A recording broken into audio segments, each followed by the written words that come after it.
बिस्मिल्लाहिर्रहमानिर्रहीम।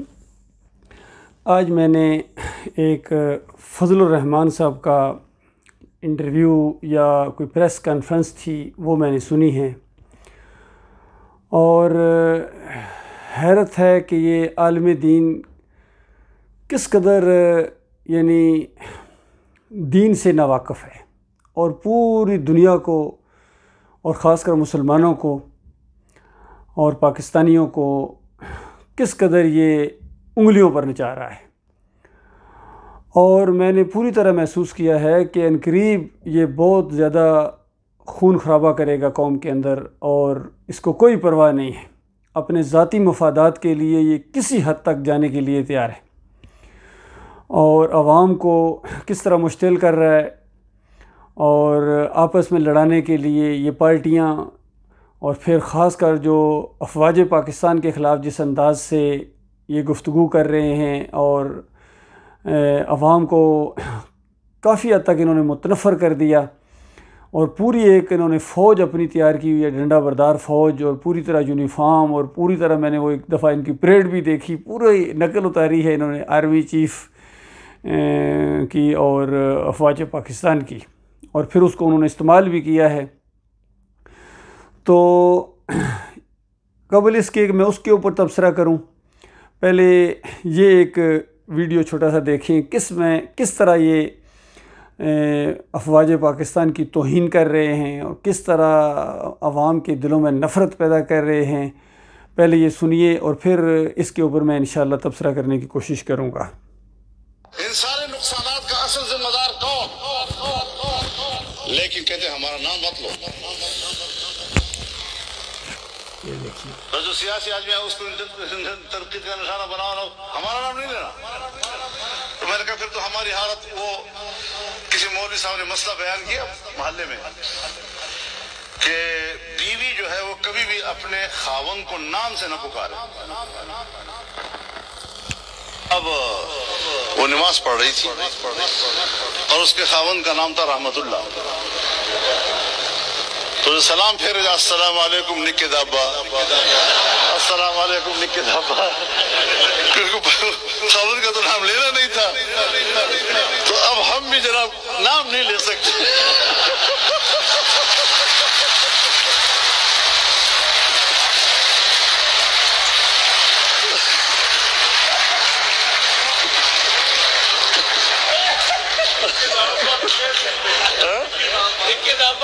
निके दाबा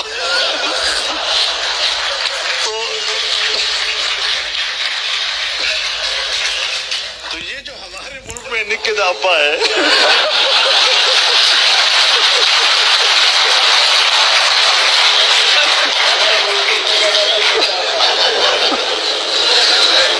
ये है असल में मसाइल का जड़।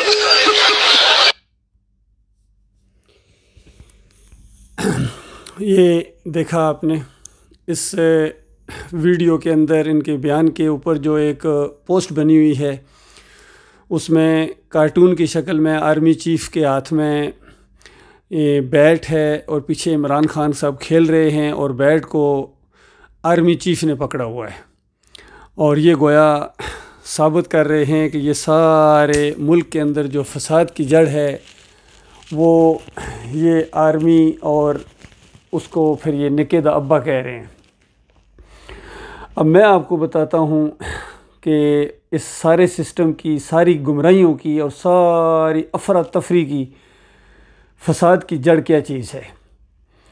और हमारे आर्मी जो ऑफिसर्स हैं, हमारा सिस्टम है, वो मजबूर है कई वजूहात से, वो इस तरीके से जवाब तो नहीं दे सकते हैं इस ज़ुबान के अंदर जिस तरह ये आलम दीन कह के लगा रहा है और सबको हंसा रहा है, और कैसी अजीबो-गरीब इसने एक मिसाल दी है।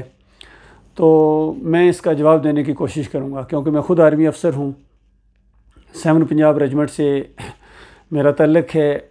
PA नंबर 23232 70th PM में लॉन्ग कोर्स के साथ मैं पास आउट हुआ हूँ 1983 में। और आज से 38 साल पहले मैंने इन्हीं लोगों की निशानदेही की थी कि ये असल मुजरम हैं, और आहिस्ता आहिस्ता ये मुल्क को अंदर से खोखला कर रहे हैं और एक वक्त आएगा कि बहुत ज़्यादा मुल्क व कौम को नुकसान पहुँचाएँगे। तो देखिए, पहली बात तो ये है कि ये इस निज़ाम की वजह से ये मुमकिन हुआ है कि इस कदर मजाक उड़ाया जाए आर्मी चीफ़ का, फिर पूरी कौम का, फिर पूरे सिस्टम का, और दीन को एक खेल तमाशे के तौर पर इंसानियत के सामने पेश किया जाए। ये जमहूरियत की वजह से है, क्योंकि जमहूरियत के अंदर जो भी मुदाखलत करता है, जमहूरियत के अंदर जो भी आता है, इस सिस्टम के अंदर जो भी आता है, उसके कार्टून बनते हैं। चाहे वो आर्मी चीफ़ हो, वो सदर पाकिस्तान हो, वो चीफ़ जस्टिस हो, या कोई आलिम दीन हो, उसके कार्टून तो बनेंगे, मजाक तो उसका उड़ाया जाएगा। तो सबसे पहली बात तो ये है कि ये सिस्टम ही फसाद की जड़ है, इसमें कोई खैर नहीं है, यकीन कीजिए। इसी सिस्टम की वजह से 75 साल बाद हमें पता चला है कि हम आज़ाद तो हुए ही नहीं थे, ग़ुलाम के ग़ुलाम ही हैं। और ऐसे तरीके से हमें जकड़ दिया गया है कि अगर कोई इस्लाह करने की कोशिश भी करता है और पाकिस्तान के साथ, मुल्क व कौम के साथ अगर खैर ख्वाह है भी, तो इस सिस्टम के अंदर बहरहाल वो ना उसको इंसाफ मिल सकता है, ना वो इंसाफ किसी को दे सकता है, और ना ही कोई बैनुल-अक़वामी तौर पर उसकी कोई इज़्ज़त हो सकती है। तो इसके जो असली ज़िम्मेदार हैं वो ये उलमा हैं, ये फ़साद की जड़ हैं। और ये कह रहे हैं निके दे अब्बा। अब मैं बड़े के अब्बा की बात ना करूं, आपके अब्बा की मैं बात करता हूं, और फिर उसके अब्बा की बात करता हूं, और फिर उसके अब्बा की बात करता हूं, जहां से आपका ये सिलसिला शुरू हुआ है। कासिम नानोतवी से लेकर नीचे मुफ्ती महमूद जो आपके अब्बा हैं, और उसके बाद आपकी भी बात करता हूँ। कौन सा शिरक है जो आपके अंदर नहीं है? कौन सा शिरक है बताइए? वो वास्ते वसीले का शिरक हो, वो कब्रों से फैज़ हासिल होने का शिरक हो, वो अंबिया को कब्रों के अंदर ज़िंदा मानने का शिरक हो, वो इनके ऊपर अमाल पेश होने का शिरक हो। कौन सा शिरक है जो आपके अंदर नहीं है बताइए? और आजकल आम तौर पर ये बात भी है, चूँकि ये इमरान ख़ान पर इतराज़ कर रहे हैं कि वो अजीब बातों को शिरक कह रहे हैं, और कलमे का मतलब जिस तरीके से वो बयान करते हैं। तो असल में शिरक की पहचान बहुत ज़रूरी है। अगर आपको शिरक की पहचान नहीं है ना, फिर आप उससे नहीं बच सकते हैं। जिस तरह डॉक्टर इसरार का भी एक दफ़ा ये फ़िक्रा बहुत मशहूर हुआ। कहते हैं कि अगर कोई आप किसी को काम कहते हैं, दुनियावी लिहाज से कोई काम है, कोई नौकरी हासिल करनी है, या कोई मसला फंसा हुआ है, आप उसको एक दफ़ा कहते हैं, फिर दूसरी दफ़ा कहते हैं, फिर तीसरी दफ़ा कहते हैं, और फिर अगर चौथी दफ़ा फिर उसी को कहते हैं, और आप समझते हैं कि यही मेरा मसला हल करेगा, तो ये भी शिरक है। ओ अल्लाह के बंदो, ये शिरक नहीं होता है। ये किसी को याद दहानी कराने से ये चीज़ें शिरक नहीं होती हैं। ये अल्लाह के ऊपर भरोसा होता है, और ये असबाब की दुनिया है। ये शिरक कैसे है? इसी तरीके से हमारे इमरान खान साहब भी वो कहने लगे कि ये जो हमारे ऊपर, हमारे जलसे के ऊपर पुलिस ने रबड़ की गोलियां चलाई हैं और अपनी नौकरी बचाने के लिए, ये भी शिरक है। बताइए। और ये शिरक नहीं है, ये एक जुल्म और ज़्यादती आप इसको कह सकते हैं। शिरक होता है अल्लाह की ज़ात के हवाले से। अल्लाह की ज़ात के अंदर किसी को शरीक ठहराया जाए, या उसकी सिफ़ात के अंदर किसी को शरीक ठहराया जाए, या उसके हकूक़ और इख्तियारात के अंदर किसी को शरीक ठहराया जाए, या उसकी बात के मुकाबले में किसी की बात को मान लिया जाए और फिर उसके ऊपर जमाव दिखाया जाए, ये शिरक होता है अल्लाह के साथ शरीक ठहराना। ज़ात का शिरक, जिस तरह यहूद नसारा ने अल्लाह के बेटे करार दिए, फिर मुशरिकीन मक्का ने मलाइका को अल्लाह की बेटियां करार दिया, ये ज़ात का शिरक है और नजस तरीन ज़लील तरीन शिरक है। और ये पूरी तरह इस उम्मत की अक्सरियत के अंदर भी ये शिरक आया है।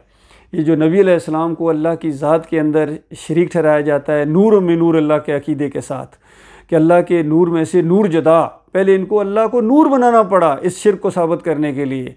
हालांकि अल्लाह ताला जो है वो नूर का बना हुआ नहीं है, वो नूर का खालिक है, नूर का रब है।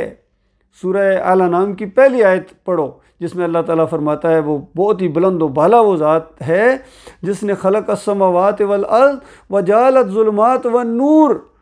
वो अल्लाह जिसने इस पूरी कायनात को बनाया है और उसके बाद नूर और अंधेरे को बनाया है, यानी नूर का वो रब है। फिर नूरी मखलूक है, फरिश्ते, वो नूर के बने हुए हैं। अल्लाह नूर का नहीं बना हुआ है। अल्लाह के बंदो, मेरे प्यारे भाइयों, अल्लाह ने नूर को पैदा किया है, फिर उस नूर एक जो भी एक मखलूक है अल्लाह की, उससे आगे अल्लाह ने और मखलूक बनाई। जिस तरीके से जिस तरह मिट्टी अल्लाह की मखलूक है तो इंसान को मिट्टी से बनाया, इसी तरह आग अल्लाह की मखलूक है, जिन्नात को अल्लाह ताला ने आग से बनाया, और बेशुमार चीज़ें हैं अल्लाह ताला ने तरह तरह से इनको पैदा किया है। तो ये अल्लाह की मखलूक हैं कि सारी की सारी अल्लाह की मखलूक हैं, अल्लाह के साथ कोई भी शरीक नहीं है। तो ये होता है ज़ात का शिरक। फिर उसकी सफ़ात के अंदर किसी को शरीक ठहराया जाए, जिस तरह अल्लाह ताला आलिमुल गैब है, हर उसके लिए कोई चीज़ छुपी हुई नहीं है, दूर से नज़दीक से हर चीज़ को हर वक्त हर जगह से जानता है। बस ये 3 हर अगर आप याद रख लें तो इस चीज़ के अंदर आप किसी को शरीक नहीं ठहराएंगे। हर चीज़ को हर वक्त और हर जगह से अल्लाह ताला जानता है। अब किसी और के बारे में अगर ये अकीदा बना लिया जाए, जिस तरह आम तौर पर अवाम अपने पीरों के बारे में ये अकीदा रखती हैं या मरे हुए बुज़ुर्गों के बारे में ये अकीदा रखती हैं, ख़ासकर नबी अलैहिस्सलाम के बारे में तो लाजमी इनका अकीदा है कि नबी अलैहिस्सलाम हर जगह हाजिर नाजिर हैं, पहुँचते हैं, देखते हैं, पहचानते हैं, सुनते हैं। तो ये अल्लाह की इल्म के अंदर शरीक ठहराना है और इल्म गैब के अंदर शरीक ठहराना है, ये शिरक होता है। इस तरह शिरक होता है। फिर अल्लाह ताला हर जगह जो है वो मदद करता है, तसर्रुफ़ करता है। अर्श पर बैठा हुआ मालिक पूरी कायनात चूँकि उसकी मखलूक है, जहाँ जहाँ तक उसका इल्म है, जहाँ जहाँ तक उसकी मखलूक है, वहाँ तक उसकी रसाई है, उसकी कुदरत है, उसका इख्तियार है, और एक लम्हे से पहले वहाँ उसकी कुदरत पहुँच जाती है।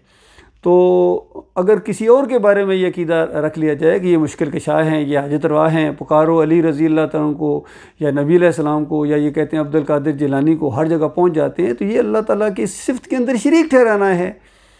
इसी तरीके से अल्लाह ताला बराह रास्त सुनता है, शारग से ज़्यादा करीब है, दिल के वस्व से जानता है। और वास्ता वसीला देना है तो अल्लाह की ज़ात का वसीला दिया जाए, उसकी सिफ़ात का वसीला दिया जाए, ये ऐन ईमान है। लेकिन अल्लाह के अलावा अगर किसी और का वास्ता वसीला दिया, जिस तरह आज ये हमारे यहाँ दुआ मशहूर है, सूफिया के अंदर ये बहुत मशहूर दुआ है, या अल्लाह अपने हबीब के सदक़े, पंजतन पाक के सदक़े, हसन हुसैन के सदक़े, ये नजस तरीन शिरक है, नजस तरीन शिरक है। अल्लाह के बंदो, अल्लाह की तौहीन है, और अल्लाह ताला ऐसे अकीदा रखने वालों को मुशरिक कहता है। फिर नज़र न्याज अल्लाह ताला का हक़ है, अल्लाह माल दे, अल्लाह के रास्ते में इसको खर्च किया जाए और गरीबों में बांटा जाए, मस्कीनों में, अपने रिश्तेदारों में, ख़ुद अपनी ज़ात के ऊपर आप खर्च करेंगे तो ये जो है अल्लाह ताला की माली इबादत है। जिस तरह हर सलात के अंदर हम कहते हैं अत्तहियातु लिल्लाहि वस्सलावातु, तो ये बात कि मेरी कौली फ़ेली माली इबादत जो है वो अल्लाह रब्बुल आलमीन के लिए है। फिर इसी तरह कुरान की वो आयत जिस तरीके से बयान की जाती है, इन्ना सलाती व नुसुकी व महयाया व ममाती लिल्लाहि रब्बिल आलमीन, कि मेरा जीना, मेरा मरना, मेरी सलात, मेरी कुर्बानी, ये सारी एक ज़ात के लिए है, लिल्लाहि रब्बिल आलमीन, जो रब्बिल आलमीन है। अब किसी और के लिए अगर आप बकरा छतरा चढ़ाएंगे, 11वीं की देग पकाएंगे, अभी ये 12 रबीउल अव्वल को जो केक काटा गया है और मिठाइयाँ बांटी गई हैं, फिर अभी चंद दिनों बाद ये जो मुहर्रम की 10 मुहर्रम को सबीलें लगेंगी, वहाँ ये हलीम गोटे जाएंगे पूरी पूरी रात। ये सारी चीज़ें जो हुसैन रज़ी अल्लाह तआला के नाम की, या अली रज़ी अल्लाह तआला के नाम की, या फ़ातिमा रज़ी अल्लाह तआला के नाम की जो न्याज जिस शक्ल में भी दी जाएगी, ताकि पानी भी अगर किसी को पिलाया जाएगा, आम तौर पर ये पानी भी पिलाते हैं, कभी वैसे नहीं पिलाते हैं, लेकिन इन दिनों में तो खालस वो पिलाते हैं, मिनरल वाटर पिलाते हैं, ठंडा पानी पिलाते हैं। तो ये हुसैन रज़ी अल्लाह तआला की नज़रों इनकी वजह से है, तो ये इनकी बंदगी है, ये अल्लाह के साथ शिरक है और बिल्कुल नाकाबिल माफ़ी जुर्म है। तो ये शिरक हैं। जिस तरह फजल रहमान साहब के अब्बा जी ने अली अजवेरी की कब्र के ऊपर हलवा बांटा था और तकरीरें करते थे भुट्टो के ख़िलाफ़ भी कि ये शराबी है, ये है, वो है। ठीक है, वो ऐसा था। उसने भी जवाब दिया बड़ा मज़ेदार, उसने कहा हाँ कभी कभी पी लेता हूँ लेकिन हलवा नहीं खाता हूँ। तो ये चोट मारी थी उसने कि जिस चीज़ को मुफ्ती साहब तुम पहले शिरक कहते थे, वही तुमने इक़्तिदार हासिल करने के लिए और मेरी दुश्मनी के अंदर आके तुमने वहाँ मज़ार के ऊपर चल के हलवे बांटे हैं। तो असल में ये शिरक इनको करना पड़ता है, चादरें चढ़ानी पड़ती हैं।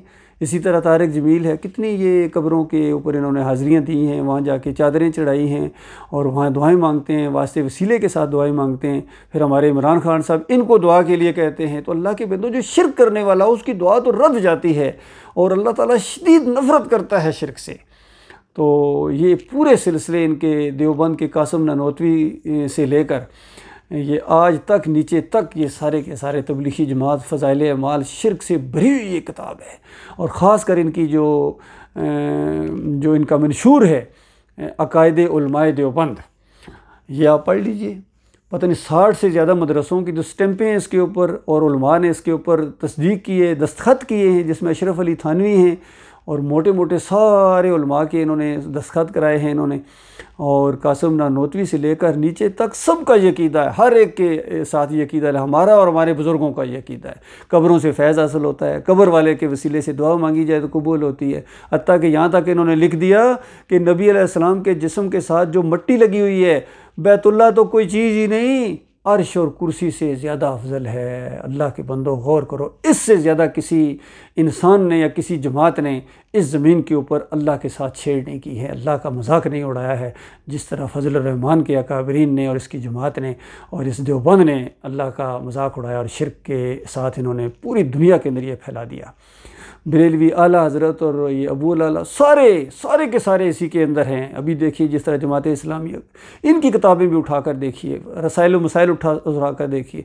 मौदूदी साहब तो शुरू में ख़ुद कहा करते थे जमहूरियत लात है और अमरीत मनात है, दो बुतों का नाम लेते थे कि एक बुत को हटा के दूसरे बुत को ला रहे हो, फ़र्क क्या पड़ेगा, तो तुम तो यानी बुतों के पुजारी हो, मैं इसमें साथ नहीं देता हूँ तुम्हारा। लेकिन जब पाकिस्तान जमहूरियत के सारे तकाज़ों के तहत मर्ज़ वजूद में आ गया तो उसके बाद वो जमहूरियत के इस दलदल के अंदर, इस शिरक के अंदर, इस तागूती और मुशरकाना निज़ाम के अंदर उन्होंने खुद छलांग लगाई। और पहले ख़ुद कहा करते थे कि वो कौम कैसे फलाह पा सकती है जो औरत को हुक्मरान बना ले, लेकिन इक़्तिदार हासिल करने के लिए उन्होंने फ़ातिमा जना का साथ दिया। इसी तरह फजल रहमान साहब को मैंने बेनज़ीर के कदमों में बैठे देखा है, और उसके बाद ये पहले ख़ुद दिया करते थे, ये भी फतवा देते थे कि औरत की हुक्मरानी जायज़ नहीं है, बेनज़ीर की हुक्मरानी कैसे हो सकती, जब उसके मुखालफ हुए। और उसके बाद ख़ुद अभी मरीम नवाज़ के शाना बशाना चल रहे।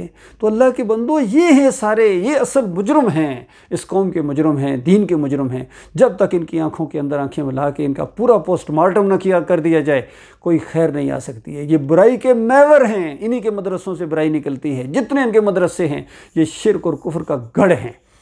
और सिर्फ ये नहीं है, दूसरे भी इसी तरीके से, चाहे अहले हदीस हूँ, साजिद मीर साहब हूँ, और ये सल्फ़ी हूँ, यहाँ के सऊदी हूँ, हम्बली हूँ, सब गुम्मद के बेचारी शिरक के अंदर डूबे हुए हैं।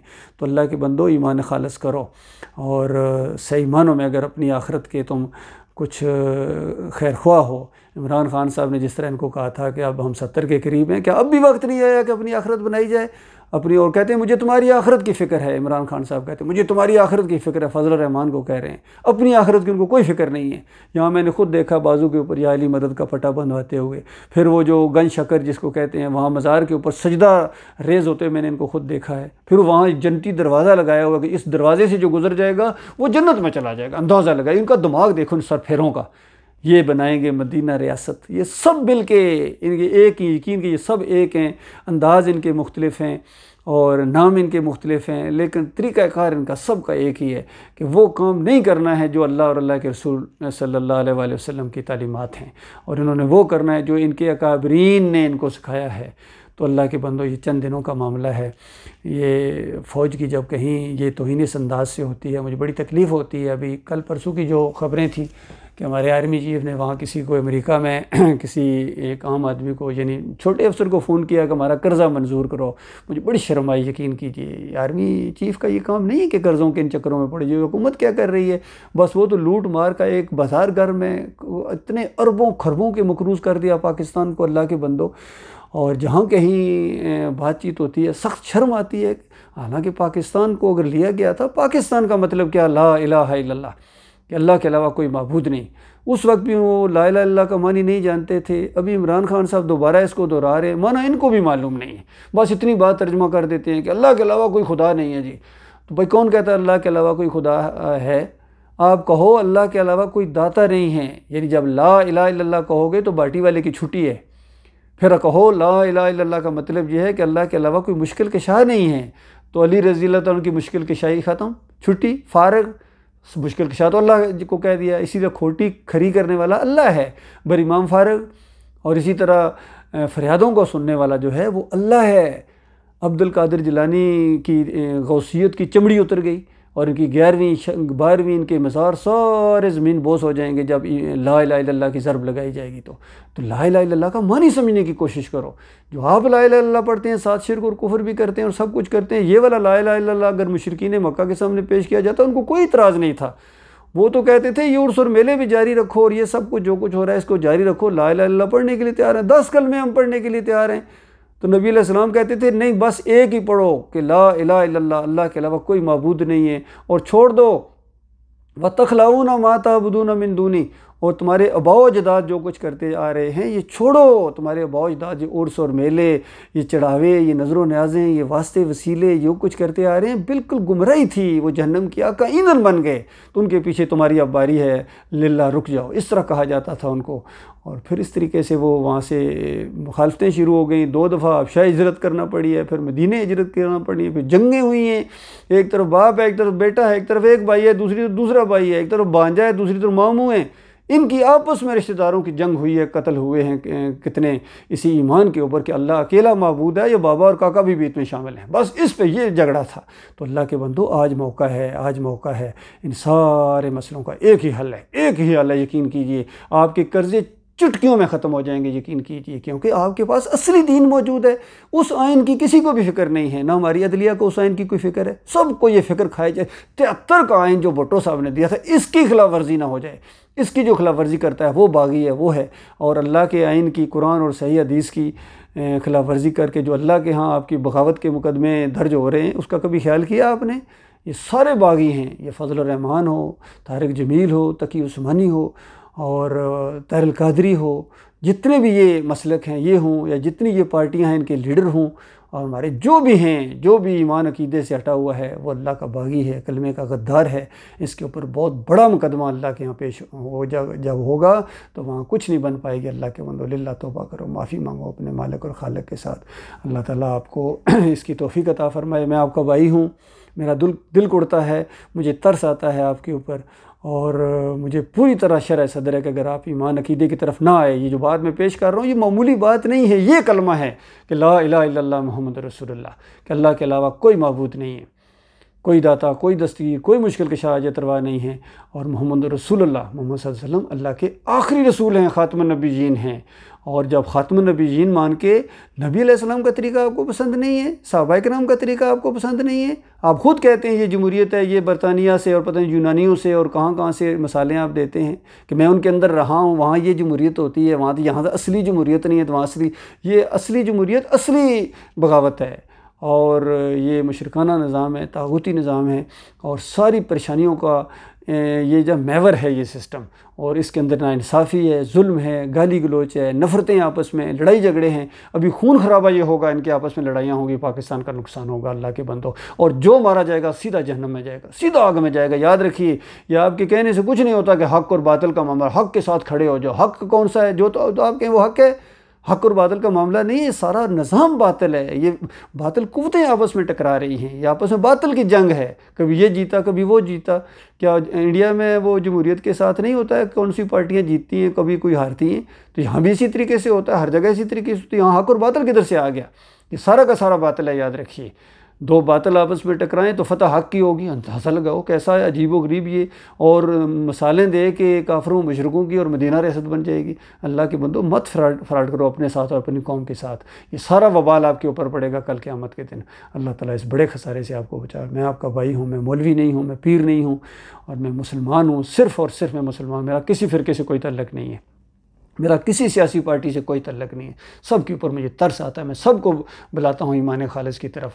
इस मामले में मेरा साथ दो मेरे प्यारे भाइयों, और मेरे पाकिस्तानियों, और मेरी कौम के लोगों, और दुनिया में जहाँ जहाँ तक की आवाज़ पहुँचे। ये हक़ की आवाज़ है, इसका साथ जो देगा वो हक़ के साथ खड़ा होने वाला है, और इसके ख़िलाफ़ जो किसी का साथ देगा वो बातिल के साथ खड़ा होने वाला है, और जो दरमियान में है वो न्यूट्रल है, और न्यूट्रल वाकई जानवर होते हैं। अल्लाह ताला गौर व फ़िक्र करने की तौफ़ीक़ अता फ़रमाए। अस्सलामु अलैकुम व रहमतुल्लाहि वबरकातुहू।